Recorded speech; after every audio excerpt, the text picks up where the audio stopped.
Cezalarını tapacaklar mı? Bu en ince bir mevzudu. Bu hakta insanlar çok düşünürler ki bu nankördü, bu ne bileyim her bir türlü insanlarla ki karşılaşır, onlara ceza arzu eləyir. Onlar ceza almır. Cezanı siz yaşayırsınız. Ne kadar ki kalbini bulandırıp nankör adlandırırsan, sen imanı lekeli adımlayırsan, bundan da ceza yaşayırsan, bir yerde adımlayırsan. 10 yaşlı Yusif quyuya atılanda, qardaşları tərəfindən, onlara nankör mu deyir?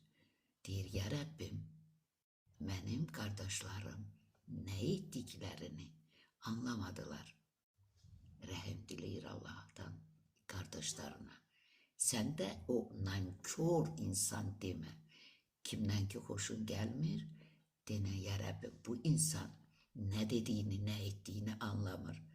Rəhim diləyirəm sənə, səndən ona.